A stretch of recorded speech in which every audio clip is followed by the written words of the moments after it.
You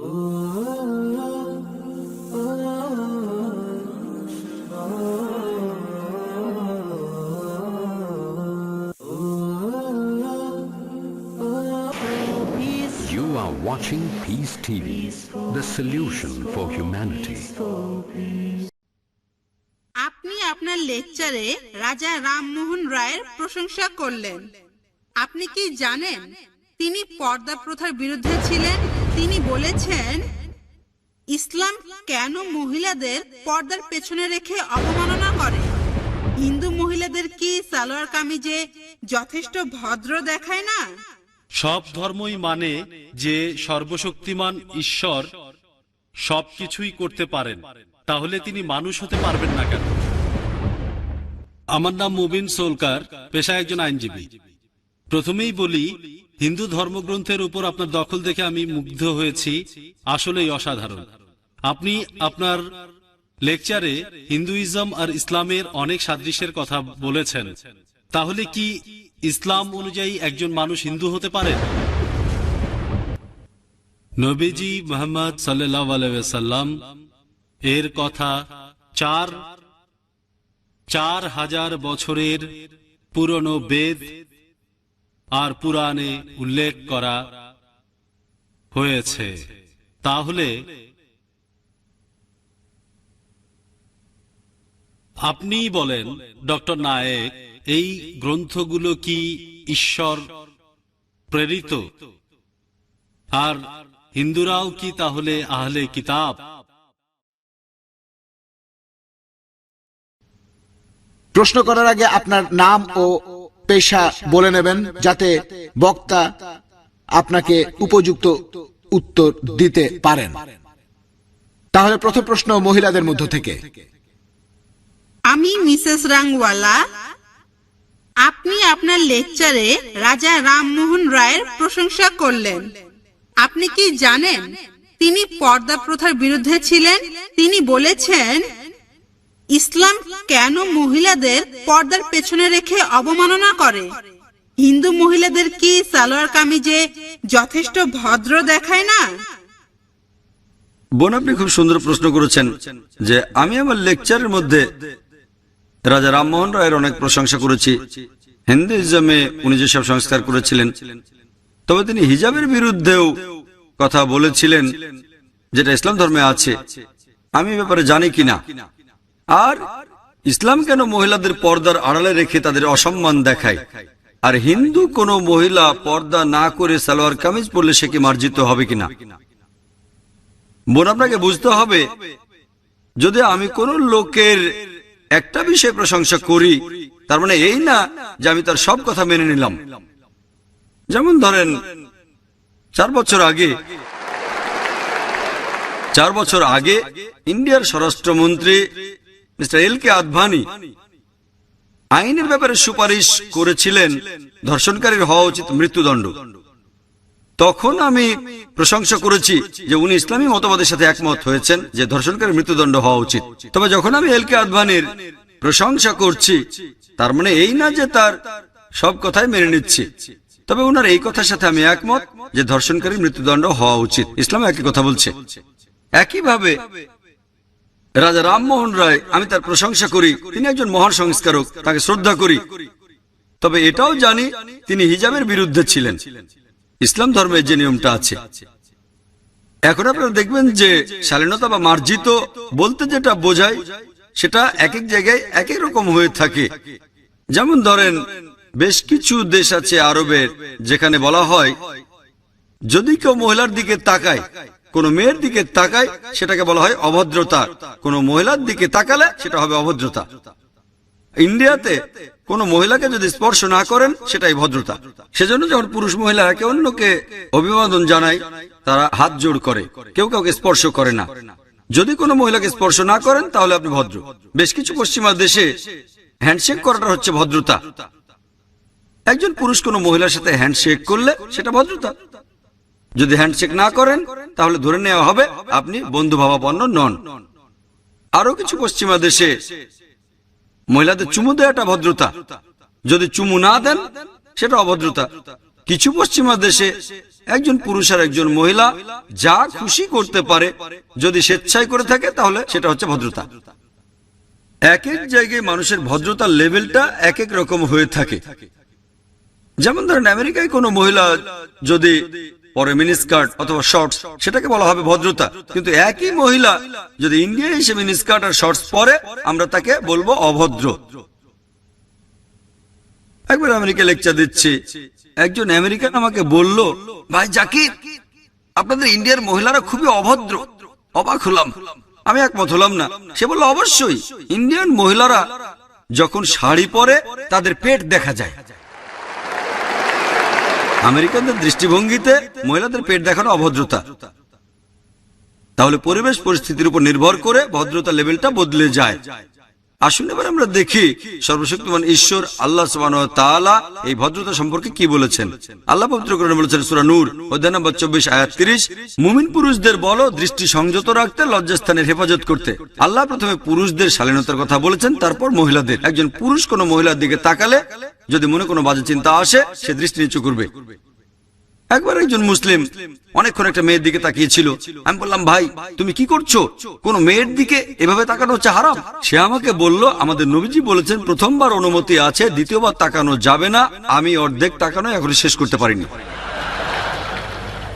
নবীজি যখন বলেছেন প্রথমবার তাকানো যাবে, দ্বিতীয়বার তাকানো যাবে না, তিনি আসলে বুঝিয়েছেন যদি অনিচ্ছাকৃতভাবে কোনো মেয়ের দিকে তাকান, তারপর ইচ্ছাকৃতভাবে তার সৌন্দর্যটা উপভোগ করবেন না। এমন না যে 10 মিনিট এক দৃষ্টিতে তাকিয়ে বলবেন প্রথম দেখাটা এখনো শেষ করিনি। পরে একটা মহিলাদের হিজাবের কথা বলছে। আল্লাহ পবিত্র কোরআনে বলেছেন, সূরা নূর অধ্যায় 24 আয়াত 31, মুমিন নারীদেরকে বলো তারা দৃষ্টি সংযত রাখবে, লজ্জাস্থানের হেফাজত করবে, আর যেটা সাধারণত প্রকাশ থাকে সেটা ব্যতীত সৌন্দর্য প্রকাশ করবে না, আর মাথার কাপড় দিয়ে গ্রীবা ও বক্ষতে আবৃত করে। এটা করা লাগবে না বাবা, স্বামী, ছেলের সামনে। তারপর মাহরামদের এক তালিকা যাদের সে বিয়ে করতে পারবে না। হিজাব পালনের শর্তগুলো কোরআন এবং সহিহ হাদিসে বলা হয়েছে। মোট 6টা শর্ত। প্রথমটা হিজাবের সীমা। পুরুষের হিজাবের সীমা নাভি থেকে হাঁটু নিচ পর্যন্ত। মহিলাদের সারা শরীর ঢাকা থাকবে, শুধু যে অংশটা দেখানো যেতে পারে মুখ আর কবজি পর্যন্ত হাত। বাকি 5টা শর্ত পুরুষ মহিলাদের জন্য একই। দ্বিতীয় শর্ত হচ্ছে যে পোশাকটা পরবে সেটা স্বচ্ছ হবে না, যেন ভেতর থেকে দেখা না যায়। তৃতীয় শর্ত, পোশাকটা এমন আটোসাটো হবে না যেন কাঠামো বোঝা যায় শরীরের। চতুর্থ, পোশাকটা খুব আকর্ষণীয় হবে না যাতে বিপরীত লিঙ্গ আকৃষ্ট হয়। পঞ্চম, সেটা বিপরীত লিঙ্গের পোশাকের মতো হবে না। আর ষষ্ঠ, পোশাকের মধ্যে অবিশ্বাসীদের কোনো চিহ্ন থাকবে না। হিজাবের কারণ বলা হয়েছে সূরা আহজাব অধ্যায় 33 আয়াত 59। সেখানে আল্লাহ বলেছেন যে, হে নবী, তোমার স্ত্রীগণকে বলো, তোমার কন্যাদের ও মুমিন নারীদেরকে বলো, যখন বাড়ির বাইরে যাবে তারা যেন চাদর পরে, এতে করে তাদের চেনা যাবে, ফলে তাদেরকে উত্ত্যক্ত করা হবে না। মনে করেন দুজন যমজ বোন, তারা খুবই সুন্দরী, দুজন একই রকম সুন্দর। ধরেন তারা বোম্বের রাস্তায় হেঁটে বেড়াচ্ছে, মনে করেন পেডার রোডে। যমজ বোনদের একজন পরেছে পশ্চিমা পোশাক, মিনিস্কার্ট আর শর্টস, আর অন্য বোন পরেছে ইসলামিক হিজাব, পুরো শরীর ঢাকা, শুধু মুখমণ্ডল আর হাতের কবজি পর্যন্ত খোলা। মনে করেন তারা পেডার রোডে হেঁটে বেড়াচ্ছে, আর রাস্তায় কোনো একজন মাস্তান একটা বখাটে শিকারের অপেক্ষায় আছে, মেয়েদের উত্ত্যক্ত করবে। আমি আপনাদের প্রশ্ন করি, কোন মেয়েটাকে উত্ত্যক্ত করা হবে? মিনিস্কার্ট আর শর্টস পরা মেয়েটাকে উত্ত্যক্ত করবে, নাকি সেই মেয়েটাকে উত্ত্যক্ত করবে যে ইসলামিক হিজাব পরেছে? উত্ত্যক্ত করবে সেই মেয়েটাকে যে পশ্চিমা পোশাক পরে আছে। আসুন এবার দেখি হিন্দু ধর্মগ্রন্থগুলোতে ভদ্রতা সম্পর্কে কি বলা হয়েছে। ঋগ্বেদে উল্লেখ করা হয়েছে, গ্রন্থ নম্বর 8 অনুচ্ছেদ 33 পরিচ্ছেদ 19, বলা হয়েছে যে ব্রহ্মা যখন তোমাকে মেয়ে বানিয়েছেন, ব্রহ্মা যখন তোমাকে নারী বানিয়েছেন, তোমরা দৃষ্টি নিচু করবে আর চোখ তুলবে না, 2 পা একসাথে রাখবে। তোমরা সেটা প্রকাশ করবে না যেটা পোশাক আর পর্দা গোপন করে রাখে। তাহলে ঋগ্বেদ বলছে মহিলাদের পর্দা করা উচিত, তারা দৃষ্টি নিচু রাখবে আর চোখ তুলবে না। ঋগ্বেদে আরো উল্লেখ করা হয়েছে, গ্রন্থ নম্বর 10 অনুচ্ছেদ 85 পরিচ্ছেদ 30, সেই লোককে কেউ পছন্দ করে না যে তার স্ত্রীর পোশাক দিয়ে নিজের উরু ঢেকে রাখে। তাহলে ঋগ্বেদ বলছে যে বিপরীত লিঙ্গের মানুষের পোশাক পরা এটা নিষিদ্ধ। এছাড়া উল্লেখ করা হয়েছে মহাবীর চরিত্রে অধ্যায় নম্বর 2 পৃষ্ঠা নম্বর 71, যে রাম বলছেন, যখন পরশুরাম আসলেন, রাম তার স্ত্রী সীতাকে বললেন যে উনি আমাদের গুরুজন, তোমার দৃষ্টি নিচু করো আর পর্দা দিয়ে ঢাকো। রাম তার স্ত্রী সীতাকে বলছেন পর্দা দিয়ে ঢাকো আর দৃষ্টি নিচু করে রাখো। যদি ইতিহাসের বই পড়েন সে বইগুলোতে প্রাচীন আমলের কথা আছে, গুপ্ত সাম্রাজ্যের আমল আর তার পরবর্তী সময়। সে সময়ে মুদ্রায় মহিলাদের ছবি, পর্দা দিয়ে ঢাকা ইন্ডিয়ান মহিলা, ঘোমটা দেয়া আছে কাঁধ পর্যন্ত, অনেকের হাত পর্যন্ত ঢাকা। অনেক ইন্ডিয়ান মহিলা যদি কখনো গ্রামে যান, মহিলারা পর্দা মানে তারা মাথা ঢেকে রাখে, অনেক মহিলা মুখ ঢেকে রাখে। তাহলে যদি ভালো করে দেখেন, এমনকি হিন্দু ধর্মগ্রন্থ বলছে মহিলাদের পর্দা মানা উচিত, মহিলার দৃষ্টি নিচু করবে। এমনও হতে পারে যে রাজা রামমোহন রায় এই অনুচ্ছেদগুলো পড়েননি। আল্লাহ চাইলে যদি রাজা রামমোহন রায় এই অনুচ্ছেদগুলো পড়তেন, তিনিও বলতেন যে মহিলাদের পর্দা মানা উচিত। 4 বছর আগে আমি স্বরাষ্ট্রমন্ত্রী এল কে আদভানির প্রশংসা করেছিলাম। তিনি বলেছিলেন ধর্ষণকারীর মৃত্যুদণ্ড হওয়া উচিত। হয়তো পরবর্তী স্বরাষ্ট্রমন্ত্রী তিনি বলবেন যে ইন্ডিয়ার মহিলাদের পর্দা মেনে চলা উচিত।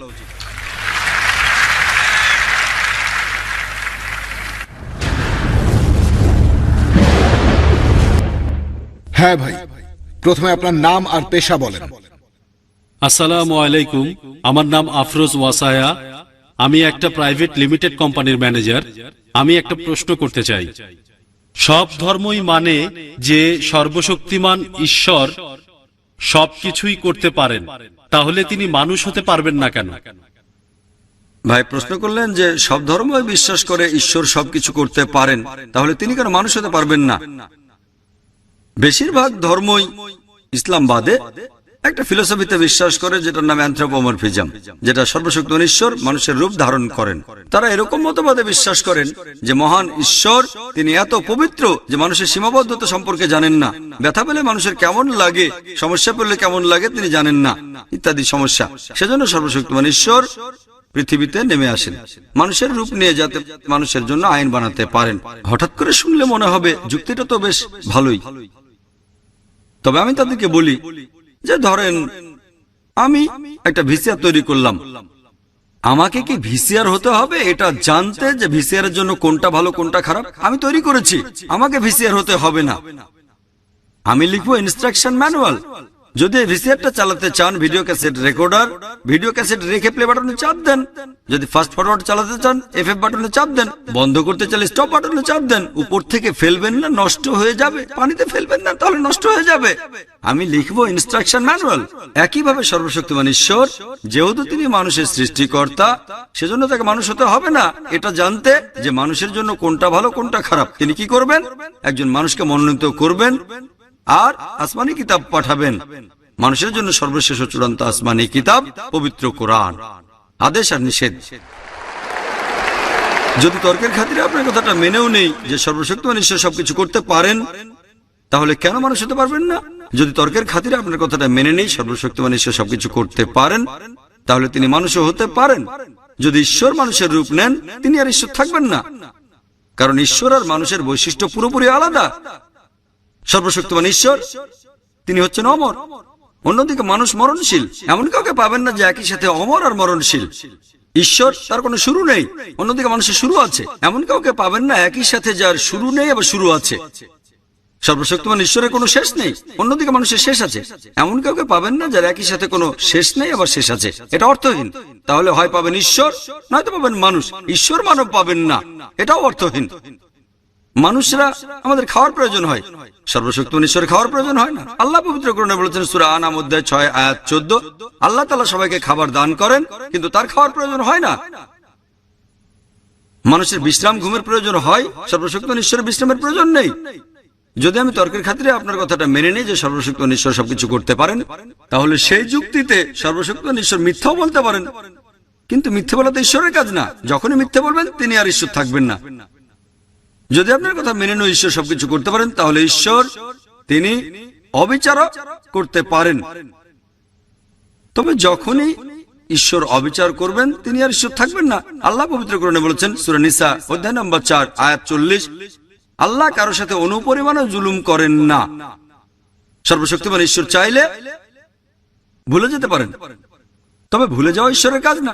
আল্লাহ বলেছেন সূরা তাহা অধ্যায় 20 আয়াত 52 যে আল্লাহ তাআলা কখনো বিস্মৃত হন না। যখন ঈশ্বর ভুলে যাবেন, তিনি আর ঈশ্বর থাকবেন না। ঈশ্বর চাইলেই ভুল করতে পারেন, তবে ভুল করাটা ঈশ্বরের কাজ না। আল্লাহ বলেছেন সূরা তাহা অধ্যায় 20 আয়াত 52 যে আল্লাহ তাআলা কখনো ভুল করেন না। যদি ঈশ্বর ভুল করেন, তিনি আর ঈশ্বর থাকবেন না। কোরআনের কোথাও বলা হয়নি যে আল্লাহ সবকিছু করতে পারেন। আল্লাহ পবিত্র কোরআনে বলেছেন সূরা ফাতির অধ্যায় 35 আয়াত 1 যে ইন্নাল্লাহা লাকুল্লি শাইইন কাদির, নিশ্চয়ই আল্লাহ সবকিছুর উপরে কর্তৃত্বময়। এই কথাটা অনেক জায়গায় আছে।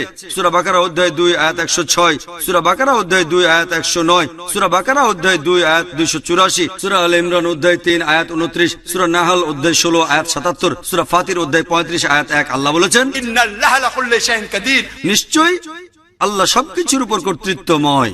আল্লাহ বলেছেন সূরা বুরুজ অধ্যায় 85 আয়াত 16 যে আল্লাহ তিনি যা ইচ্ছা তাই করতে পারেন, তিনি যা ইচ্ছা করেন তাই করতে পারেন। তবে আল্লাহ সুবহানাহু ওয়া তাআলা কখনো মিথ্যে বলতে চাইবেন না, কখনো ভুল করতে চাইবেন না, তিনি কখনো মানুষের রূপ ধারণ করতে চাইবেন না। তিনি শুধু সেগুলোই করতে চাইবেন যেগুলো আল্লাহর কাজ। আশা করি উত্তরটা পেয়ে। হ্যাঁ বোন। আমার নাম সায়রা, আমি একজন টিচার। আপনার লেকচারে আপনি ইসলামের স্তম্ভের কথা বললেন, তার মানে ঈমান আনা ইত্যাদি, আর হিন্দু ধর্মগ্রন্থের সাথে সাদৃশ্যের কথা বললেন। হিন্দুইজমে কি ইসলামের এই 5টা স্তম্ভ সম্পর্কে কিছু বলা হয়েছে? বোন, আপনি প্রশ্ন করলেন, আমি ঈমানের স্তম্ভের কথা বলেছি আমার লেকচারে, হিন্দু ধর্মগ্রন্থের সাথে সেগুলো তুলনা করেছি। এখন ইসলামের স্তম্ভ আর হিন্দু ধর্মগ্রন্থের মধ্যে কোনো সাদৃশ্য আছে কিনা? হ্যাঁ বোন, সময় কম বলে সাদৃশ্যের কথাগুলো সব বলতে পারিনি, এটা নিয়ে সারাদিন কথা বলা যায়। ইসলাম ধর্মের স্তম্ভগুলোর ব্যাপারে যদি বলতে হয়, এটা আছে সহিহ বুখারীতে খণ্ড নম্বর 1 বুক অব ঈমান হাদিস নাম্বার 8। আমাদের নবীজি মুহাম্মদ সাল্লাল্লাহু আলাইহি ওয়াসাল্লাম বলেছেন ইসলামের ভিত্তি হচ্ছে 5টা মূলনীতি, 5টা স্তম্ভ। প্রথমটা হচ্ছে কালেমা লা ইলাহা ইল্লাল্লাহ মুহাম্মাদুর রাসূলুল্লাহ, আল্লাহ ব্যতীত কোনো উপাস্য নেই আর মুহাম্মদ সাল্লাল্লাহু আলাইহি ওয়াসাল্লাম আল্লাহর প্রেরিত রাসূল। দ্বিতীয় হচ্ছে নামাজ আদায় করা, তৃতীয় হচ্ছে যাকাত দেওয়া, চতুর্থ হচ্ছে সাওম রমজান মাসে রোজা রাখা, আর পঞ্চম জীবনে অন্তত একবার হজ পালনের জন্য মক্কা যাওয়া। এই হলো ইসলামের 5টা স্তম্ভ। প্রথমটা হচ্ছে এক আল্লাহ এবং তার রাসূল মুহাম্মদ সাল্লাল্লাহু আলাইহি ওয়াসাল্লামকে বিশ্বাস করা, এ সম্পর্কে আগে বলেছি। এরপর ইসলামের দ্বিতীয় স্তম্ভ নামাজ। ইসলাম ধর্মের নামাজের সবচেয়ে গুরুত্বপূর্ণ অংশ হচ্ছে সিজদা করা। আল্লাহ পবিত্র কোরআনে বলেছেন সূরা আলে ইমরান অধ্যায় 3 আয়াত 43, ইয়া মারইয়াম মুকনুতি লিরাব্বিকি ফাসজুদি, হে মরিয়ম তোমার প্রতিপালকের প্রতি অনুগত হও, যারা সিজদা দেয় তাদের সাথে সিজদা করো। আল্লাহ পবিত্র কোরআনে বলেছেন সূরা হজ অধ্যায় নম্বর 22 আয়াত 77, ইয়া আইয়ুহাল্লাযীনা আমানু, হে মুমিনগণ তোমরা রুকু করো এবং সিজদা করো, যারা সিজদা করে তাদের সাথে। তাহলে প্রধান অংশ হচ্ছে সিজদা করা। হিন্দুইজমে বিভিন্ন ধরনের উপাসনা আছে। এরকম একটা উপাসনা যেটাকে বলা হয় ষষ্ঠাঙ্গ। ষষ্ঠাঙ্গের স মানে সাথে, অষ্ট মানে 8, অঙ্গ মানে শরীরের অংশ। ষষ্ঠাঙ্গ মানে শরীরের 8টা আলাদা অংশ। তার মানে উপাসনার সময় শরীরের 8টা অংশ স্পর্শ করতে হবে। যদি ভালো করে দেখেন, হিন্দুদের এই ষষ্ঠাঙ্গের সেরা উপায়টা সেটা আমাদের নামাজের সিজদার মতোই। শরীরের 8টা অংশ স্পর্শ করি, প্রথমে কপাল, তারপর নাক, তারপর 2 হাত, 2 হাঁটু আর 2টো পা। ইসলামের তৃতীয় স্তম্ভ হচ্ছে যাকাত, দান করা। প্রতি হিজরি বছরে অতিরিক্ত সম্পদের 2.5% দান করতে হবে। যাকাতের কথা কোরআনে বলা হয়েছে সূরা আল হাশর অধ্যায় নম্বর 59 আয়াত 7। যাকাতের বিধান দেওয়া হয়েছে যাতে করে সম্পদ শুধু বিত্তশালীদের মধ্যে আবর্তন না করে। একই রকম কথা বলা হয়েছে ঋগ্বেদে গ্রন্থ নাম্বার 10 অনুচ্ছেদ 117 পরিচ্ছেদ 5 যে গরিব লোকদের দান করো। তুমি এটা জানো না, আজকে তুমি হয়তো বড় লোক, আগামীকালই গরিব হয়ে যেতে পারো, আর ধন সম্পদ ঘুরতে থাকে রথের চাকার মতো। ইসলাম একই কথা বলছে। 4 নম্বর স্তম্ভ সাওম, তার মানে পুরো রমজান মাসে রোজা পালন করা, পানাহার করা থেকে বিরত থাকা সূর্যোদয় থেকে সূর্যাস্ত পর্যন্ত। হিন্দু ধর্মে অনেক ধরনের রোজা পালন আছে। এরকম একটা রোজার কথা বলা হয়েছে মনুস্মৃতিতে 6 নম্বর অধ্যায় অনুচ্ছেদ 24, সেটা 1 মাস রোজা রাখা। রোজার কথা আবারও বলা হয়েছে মনুস্মৃতিতে অধ্যায় নম্বর 4 অনুচ্ছেদ 222, এছাড়াও মনুস্মৃতি অধ্যায় 11 অনুচ্ছেদ নম্বর 204। পঞ্চম স্তম্ভ হচ্ছে হজ। যে প্রাপ্তবয়স্ক মুসলিমের হজ করার সামর্থ্য আছে সে অন্তত একবার হজ করবে, তার মানে হজ পালন করার জন্য সে অন্তত একবার মক্কা শহরে যাবে। হিন্দুজমে অনেক ধরনের তীর্থযাত্রা আছে। একটা টাইপের কথা বলা হয়েছে ঋগ্বেদে গ্রন্থ নম্বর 3 অনুচ্ছেদ 29 পরিচ্ছেদ 4 একটা জায়গার নাম ইলাইসপাত, একটা তীর্থ উপাসনার জায়গা যার নাম ইলাইসপাত। ইলা মানে আল্লাহ, স্পাদ মানে জায়গা, তাহলে ইলাইসপাত মানে আল্লাহর জায়গা। আর বলা হয়েছে এই জায়গাটা পৃথিবীর একেবারে কেন্দ্রে। আমরা জানি মক্কা রয়েছে পৃথিবীর একেবারে কেন্দ্রে। তাহলে বেদ বলছে যে তীর্থযাত্রার একটা স্থান হলো আল্লাহর জায়গা। আমরা বলি বাইতুল্লাহ, যেটা রয়েছে পৃথিবীর কেন্দ্রে। এরপর আরো দেখবেন ঋগ্বেদে গ্রন্থ নম্বর 3 অনুচ্ছেদ 29 পরিচ্ছেদ 11 নারসাংসার কথা বলা হয়েছে, মানে নবীজি মুহাম্মদ সাল্লাল্লাহু আলাইহি সাল্লাম। এই তীর্থযাত্রার জায়গাটা মক্কা ছাড়া আর কিছুই না। আর আপনারা যদি সংস্কৃত ডিকশনারি পড়েন, সেখানে বলা হয়েছে ইলাসপাত মানে ঈশ্বরের জায়গা, একটা তীর্থস্থান। মক্কার কথা আরো উল্লেখ করা হয়েছে ঋগ্বেদে গ্রন্থ নম্বর 1 অনুচ্ছেদ 128 পরিচ্ছেদ 1। এই হলো সংক্ষেপে হিন্দুইজম আর ইসলামের স্তম্ভগুলোর মধ্যে সাদৃশ্য। এবারের প্রশ্ন বাম দিকের মাইক থেকে। আসসালামু আলাইকুম, আমার নাম আতিফ সুমার, আমি ছাত্র। আমার প্রশ্ন হলো, মূর্তি পূজা করার সময় হিন্দু বিশেষজ্ঞরা বলেন তারা সর্বশক্তিমান ঈশ্বরের উপাসনা করছেন, তবে এই মূর্তি হলো মনোযোগের জন্য। ইসলাম ধর্ম অনুযায়ী এটার কি অনুমতি আছে? ভাই, আপনি প্রশ্ন করলেন, হিন্দু বিশেষজ্ঞরা এটা মানেন যে মূর্তি পূজা করা ভুল, তবে ঈশ্বরের কাছে প্রার্থনা করার সময় মূর্তি রাখা হয় মনোযোগ দেওয়ার জন্য। তারা মানেন ঈশ্বরের প্রতি মূর্তি নেই, তবে মূর্তি হলো মনোযোগের জন্য। এটা সঠিক কিনা? এইসব হিন্দু বিশেষজ্ঞরা হিন্দু ধর্মগ্রন্থ পড়েছেন, আর এই বিশেষজ্ঞরা মানেন সর্বশক্ত ঈশ্বরের কোনো প্রতিমূর্তি নেই। তারা যেটা বলেন, যেসব মানুষ সচেতনতার নিচু স্তরে রয়েছে তাদের মনোযোগের জন্য মূর্তির প্রয়োজন হয়। যখন সচেতনতার উচ্চ স্তরে চলে যাবেন তখন মূর্তির প্রয়োজন হয় না। আমি এই পণ্ডিত আর বিশেষজ্ঞদের বলবো যে যেসব মানুষ সচেতনতার উচ্চ স্তরে, তাদের মনোযোগের জন্য মূর্তি লাগে না। আমরা মুসলিমরা অলরেডি সেই উচ্চ স্তরে পৌঁছে গেছি, আমাদের মনোযোগের জন্য মূর্তির প্রয়োজন হয় না। এছাড়া এক পণ্ডিত আমাকে বলেছিলেন, আমাদের শিশুদের সাথে কথা বলার সময় তাদেরকে সহজভাবে বোঝাতে হয়। যদি আপনার ছেলে জিজ্ঞেস করে বিদ্যুৎ কেন চমকায়, আপনি বলবেন যে ঠাকুরমা ওখানে চাক্কি পিষছে, বিদ্যুৎ চমকাচ্ছে কারণ ঠাকুরমা চাক্কি পিষছে, স্বর্গে বসে ঠাকুরমা ময়দা গুঁড়ো করছে। আমি বললাম, ইসলাম অনুযায়ী আমরা মিথ্যে বলতে পারি না, ঠাট্টা করেও না। যদি আমার ছেলেকে বলি বিদ্যুৎ চমকাচ্ছে কারণ ঠাকুরমা চাক্কি পিষছে, যখন সে স্কুলে যাবে তখন জানতে পারবে যে বিদ্যুৎ চমকানোর কারণ হচ্ছে গরম বাতাসের আয়তন বেড়ে যাওয়া। তখন সে এরকম ভাববে আমার বাবা মিথ্যেবাদী। আমাদের বুঝতে হবে যে আমরা সত্যি কথা বলবো। পণ্ডিত আর বিশেষজ্ঞরা বলেন যে নিচু স্তরে মনোযোগের জন্য মূর্তির প্রয়োজন, উঁচু স্তরে গেলে মূর্তির প্রয়োজন হয় না। যেমন আমরা ক্লাস 2তে যখন পড়ি তাহলে দরকার হয়, উঁচু স্তরে গেলে দরকার হয় না। আমি তাদের বলি, ধরেন আমি একজনকে অঙ্ক পড়াচ্ছি ক্লাস 2তে, যখন আমরা অঙ্ক পড়াই তখন বলি 2 যোগ 2 সমান 4। এখন 2 যোগ 2 সমান, এটা ক্লাস 10-এ উঠলেও সেটা 4, গ্রাজুয়েশনেও 4, পিএইচডি করলেও সেটা 4ই থাকবে। কোন সাবজেক্টের মূল শিক্ষাটা একই রকম থাকে। 2 যোগ 2 সমান 4 হোক সেটা ক্লাস 2তে, ক্লাস 10-এ, গ্রাজুয়েশন অথবা পিএইচডিতে। ব্যাপারটা একেবারে পরিষ্কার। পবিত্র বেদে, হিন্দুদের ধর্মগ্রন্থে বলা হয়েছে যে ঈশ্বরের কোনো প্রতিমূর্তি নেই। এটাই মূল শিক্ষা। মূল জিনিসটাকে বদলাতে পারবেন না। কেউ যদি আমাকে বলে যে ক্লাস 2তে 2 যোগ 2 সমান 5, আপনি ছেলেকে বলবেন না চিন্তা করো না, ক্লাস 10-এ উঠলে তোমাকে বলবো 2 যোগ 2 সমান 4, আমি এখনই শুধরে দেব। তাই এটা সব হিন্দু বিশেষজ্ঞদের দায়িত্ব যে সাধারণ হিন্দুদের বলবেন হিন্দু ধর্মগ্রন্থ অনুযায়ী সর্বশক্ত ঈশ্বরের কোনো প্রতিমূর্তি নেই। এটাই মূল শিক্ষা। তাহলে একেবারে প্রাথমিক স্তরে বিশেষজ্ঞদের জানানো উচিত যে মূর্তি পূজা করা ভুল। আশা করি উত্তরটা পেয়েছেন। চতুর্থ প্রশ্ন, প্রশ্নটা করা হচ্ছে চিরকুট থেকে, করেছেন ভাই রোহিত শাহ। তিনি বলেছেন, ইসলাম যদি শান্তির ধর্ম হয়ে থাকে তাহলে এখানে জিহাদের কথা বলা হচ্ছে কেন? অর্থাৎ যুদ্ধ আর খুনোখুনির কথা। আসলে হিন্দুইজম হলো শান্তির ধর্ম। ভাই, খুবই গুরুত্বপূর্ণ একটা প্রশ্ন করেছেন যে ইসলাম শান্তির ধর্ম হলে জিহাদের কথা বলছে কেন, যুদ্ধ করে কাফিরদের হত্যা করা। আপনার মতে হিন্দুইজম শান্তির ধর্ম। ইসলাম ধর্মে জিহাদ নিয়ে অনেকের মধ্যে একটা ভুল ধারণা আছে। এই ভুল ধারণা যে শুধু অমুসলিমদের মধ্যে আছে তাই নয়, অনেক মুসলিমদের মধ্যে ভুল ধারণা আছে।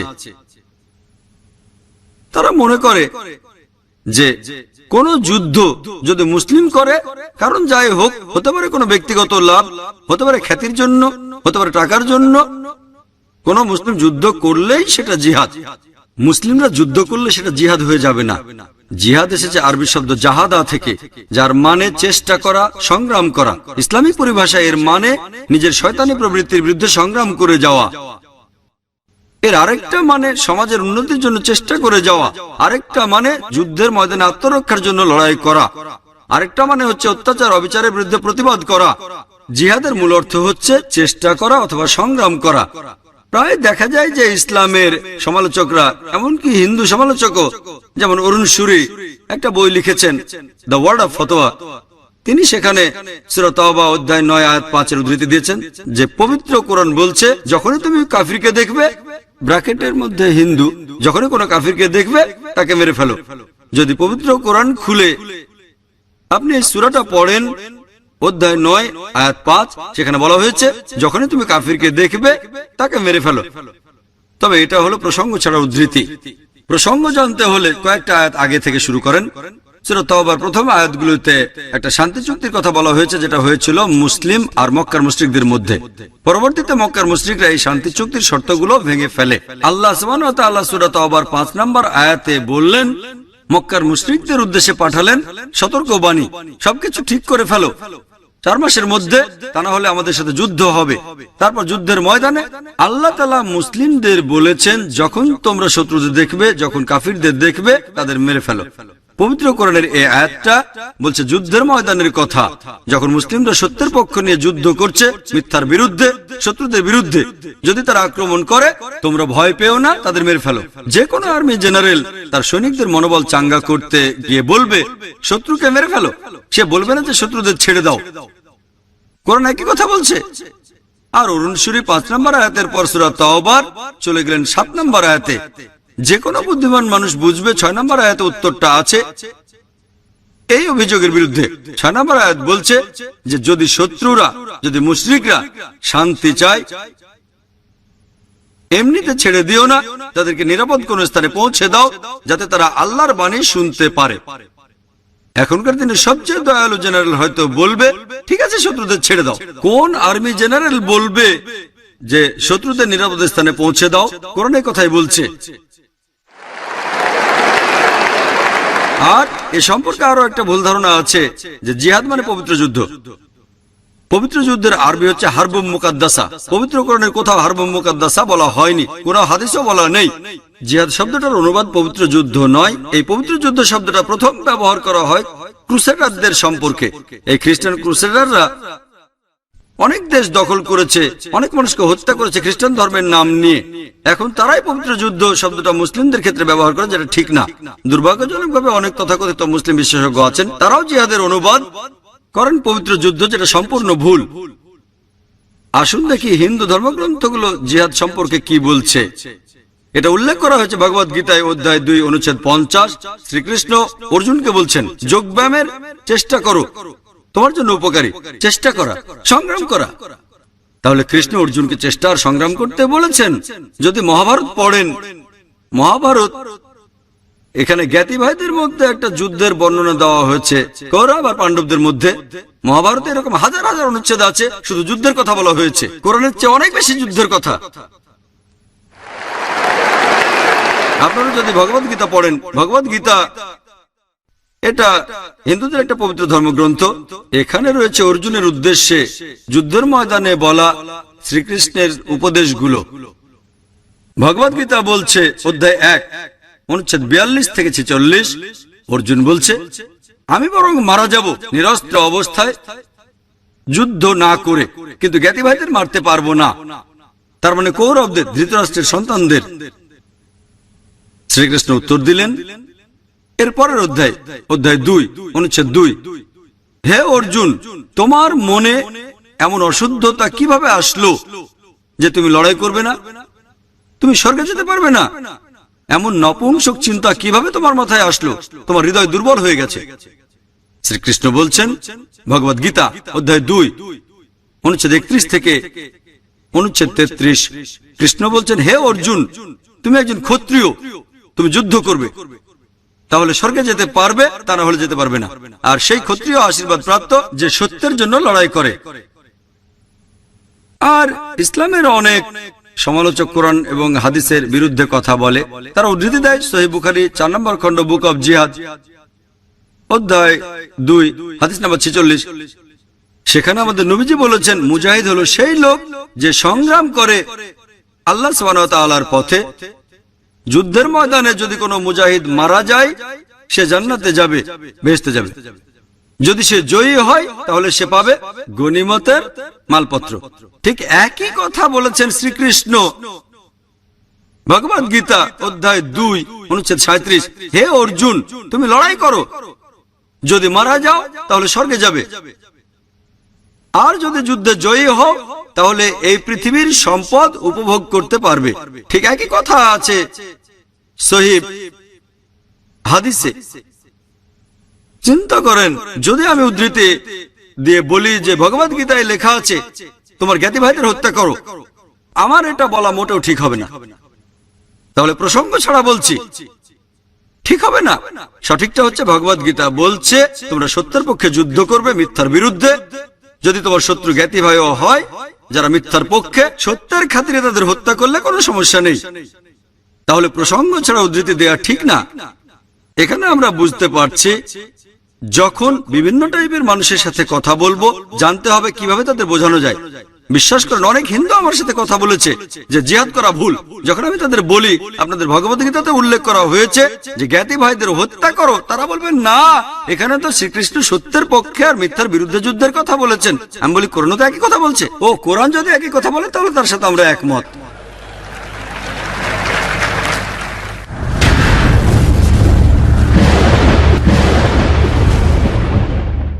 হ্যাঁ ভাই।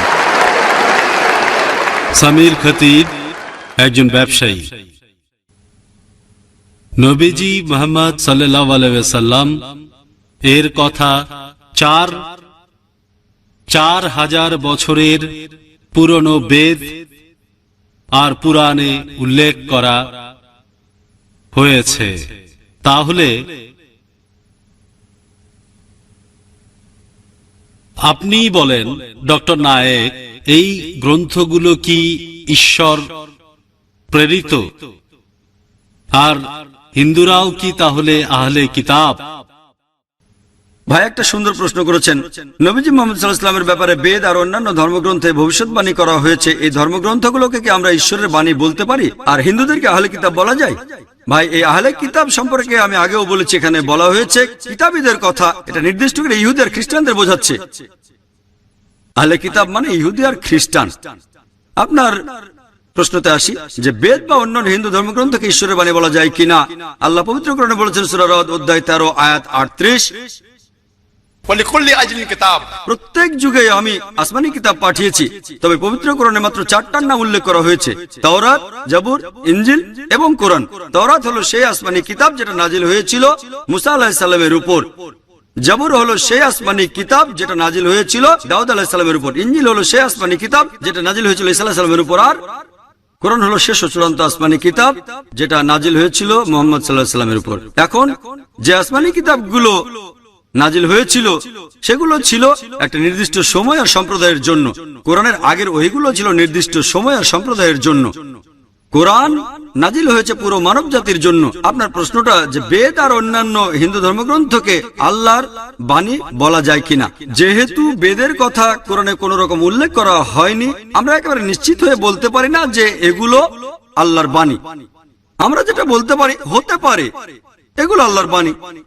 যদি আমাকে বলেন আল্লাহ তো অনেক নবী রাসূল পাঠিয়েছেন, এখন আমরা কি রাম অথবা লক্ষণকে বলতে পারি রাসূল? আল্লাহ বলেছেন তিনি পৃথিবীতে অনেক আসমানি কিতাব পাঠিয়েছেন, অনেক নবী রাসূল পাঠিয়েছেন। যেহেতু কোরআনে বলা হয়নি যে বেদ আল্লাহর বাণী, আমরা বলতে পারি হয়তো এটা আল্লাহর বাণী, নিশ্চিত হয়ে বলতে পারি না। একইভাবে এটাও বলতে পারি না যে রামকৃষ্ণ হলেন আল্লাহ তাআলার রাসূল বলতে পারি যে হতে পারেন, যেহেতু কোরআনে এটা উল্লেখ করা হয়নি তাই নিশ্চিতভাবে বলতে পারি না, তবে হতে পারেন। তারপরও যদি রাম আল্লাহ তাআলার রাসূল হয়েও থাকেন, যদি কৃষ্ণ আল্লাহর রাসূল হয়েও থাকেন, যদি বেদ আল্লাহর বাণী হয়েও থাকে, এটা ছিল একটা নির্দিষ্ট সময় ও সম্প্রদায়ের জন্য। বর্তমানে আপনি পৃথিবীর যে অংশেই থাকেন, আপনার মানা উচিত সর্বশেষ ও চূড়ান্ত আসমানি কিতাব অর্থাৎ পবিত্র কোরআন আর সর্বশেষ ও চূড়ান্ত নবী মুহাম্মদ সাল্লাল্লাহু আলাইহি সাল্লামকে। হিন্দু ধর্মগ্রন্থে তাকে বলা হয়েছে অন্তিম অবতার। এবারে চিরকুটে প্রশ্ন করেছেন ভাই অমর সিনহা। তিনি বলেছেন, আপনি ইন্টারফেইথ ডায়ালগ চালু করেছেন, আপনি কি তাদের সাথে একমত যারা বলে যে পৃথিবীর সব ধর্মই এক? ভাই, আপনি প্রশ্ন করলেন যে আমি ইন্টারফেথ ডায়ালগ চালু করেছি, আমি কি তাদের সাথে একমত যারা বলে যে সব ধর্ম আসলে এক। পৃথিবী জুড়ে অনেক জায়গায় ইন্টারফেথ ডায়ালগ অনুষ্ঠিত হয়ে থাকে, এমনকি বোম্বেতেও। সেখানে আমরা দেখি বিভিন্ন ধর্ম থেকে বেশ কিছু ধর্মীয় ব্যক্তিত্ব স্টেজে উঠে বলেন যে সব ধর্মই আসলে এক। একজন হিন্দু লোক আসবে, হিন্দু ধর্মীয় ব্যক্তিত্ব, যে সব ধর্মই এক। একজন মুসলিম এসে বলবে যে সব ধর্মই এক। তারপর খ্রিস্টান এসে বলবে সব ধর্মই এক। আমি তাদেরকে একটা সহজ প্রশ্ন করতে চাই, যদি মেনে নেন যে সব ধর্মই এক, তাহলে একজন খ্রিস্টান ধর্মযাজক কি খ্রিস্টান ধর্ম ত্যাগ করে ইসলাম গ্রহণ করবেন? একজন মুসলিম লোক ইসলাম ত্যাগ করে কি হিন্দু ধর্ম গ্রহণ করবে? একজন হিন্দু পুরোহিত কি হিন্দুইজম বাদ দিয়ে খ্রিস্টান হয়ে যাবে? সবাই বলবেন না। এই মানুষগুলো নিজেদেরকে সেকুলার হিসেবে পরিচয় করিয়ে দিতে চায়, এভাবে একে অন্যের পিঠ চুলকে দেয়। ব্যাপারটা যেন একজন ছাত্র টিচারকে প্রশ্ন করছে, 2 যোগ 2 সমান কত হবে স্যার? 2 যোগ 2 সমান কি 3 হবে, নাকি 4 হবে, নাকি হবে 5? 3 জন টিচার স্টেজে এসে বলল যে সবগুলো উত্তরই সঠিক। 2 যোগ 2 সমান 3 হবে, 2 যোগ 2 সমান 4 হবে, আবার 2 যোগ 2 সমান 5 হবে। এটা ফালতু কথা ছাড়া আর কিছুই নয়। আমি ইসলাম এবং কম্পারেটিভ রিলিজিয়নের একজন ছাত্র, বিভিন্ন ধর্মগ্রন্থ পড়েছি, বিভিন্ন ধর্মের রীতিনীতি সম্পর্কে জানি, এগুলো একরকম না। আমি সাম্প্রদায়িক সৌহার্দ্যে বিশ্বাস করি, ইন্টারফেথ ডায়ালগে বিশ্বাস করি। আমি বলবো, যদি আপনারা এরকম বলেন যে মনে করেন পৃথিবীতে যতগুলো ধর্ম আছে, যতগুলো ধর্মগ্রন্থ আছে, অন্তত পক্ষে একটা ধর্মগ্রন্থ পুরোপুরি 100% আল্লাহ তাআলার বাণী, এই অনুমানটাতে কোন ধর্মীয় ব্যক্তিত্ব আপত্তি জানাবেন না। আমিও এটা মানতে আপত্তি করব না। অন্ততপক্ষে একটা ধর্মগ্রন্থ আল্লাহ তাআলার বাণী। খ্রিস্টানরা বলবে ঠিক আছে, অন্ততপক্ষে একটা মানে বাইবেল ঈশ্বরের বাণী। হিন্দুরা বলবে সমস্যা নেই, অন্তত বেদ ঈশ্বরের বাণী। মুসলিমরা বলবে সমস্যা নেই, অন্তত কোরআন আল্লাহ তাআলার বাণী। আমি কি করব? এই সব নির্দেশগুলো জোগাড় করব খ্রিস্টানদের বাইবেল থেকে, হিন্দু ধর্মগ্রন্থ বেদ থেকে, আর মুসলিমদের কোরআন থেকে। তারপরে যে সাদৃশ্যগুলো দেখেন, ধরেন 50টা বিষয় কমন। এখন বিভিন্ন ধর্মগ্রন্থ থেকে আমরা যদি 50টা কমন জিনিস সবার সামনে তুলে ধরি, তাহলে সবাই মেনে নেবে যে বিভিন্ন ধর্মের অন্তত পক্ষে এই কথাগুলো নিশ্চিতভাবে মহান ঈশ্বরের বাণী। কেউ এগুলো প্রয়োগ করতে আপত্তি করবে না, কারণ কথাগুলো সব ধর্মগ্রন্থেই আছে। এই সাম্প্রদায়িক সৌহার্দ্যের মূলে রয়েছে কোরআনের একটা আয়াত, সূরা আল ইমরান অধ্যায় 3 আয়াত 64 বলা হয়েছে, তাআলাউ ইলা কালমাতিন সাওয়াইন বাইনা বাইনাকুম। এসো সেই কথাই যা আমাদের ও তোমাদের মধ্যে এক। হয়তো কিছু পার্থক্য আছে, ধর্মগুলোর মধ্যে বেশ কিছু পার্থক্য আছে। আমি চাইলে হিন্দুইজম আর ইসলামের পার্থক্য নিয়েও বলতে পারি, তবে এই সাদৃশ্যগুলোর ব্যাপারে কেউ আপত্তি জানাতে পারবে না, কমন জিনিসগুলোর ব্যাপারে, কারণ এই কথাগুলো সব ধর্মগ্রন্থেই বলা হয়েছে। হতে পারে কিছু মানুষ ধর্মগুলো সম্পর্কে জানে না, তারা অপমানিত বোধ করতে পারেন।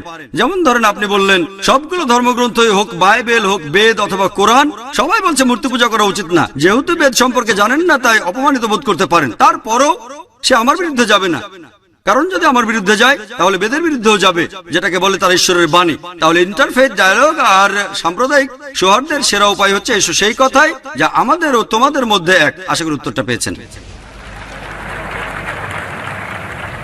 হ্যাঁ ভাই। আমার নাম মুবিন সোলকার, পেশায় একজন আইনজীবী। প্রথমেই বলি, হিন্দু ধর্মগ্রন্থের উপর আপনার দখল দেখে আমি মুগ্ধ হয়েছি, আসলেই অসাধারণ। আপনি আপনার লেকচারে হিন্দুইজম আর ইসলামের অনেক সাদৃশ্যের কথা বলেছেন। তাহলে কি ইসলাম অনুযায়ী একজন মানুষ হিন্দু হতে পারেন?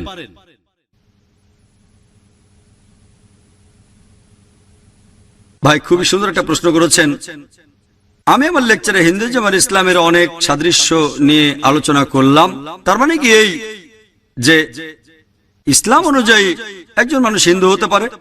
ভাই, এই হিন্দু শব্দটা দিয়ে যদি ভৌগোলিক অবস্থান বোঝান যে মানুষ ইন্ডিয়ায় বসবাস করে, তাহলে ইসলাম অনুযায়ী কোনো আমার সমস্যা নেই যদি তাকে ইন্ডিয়ান বলা হয়।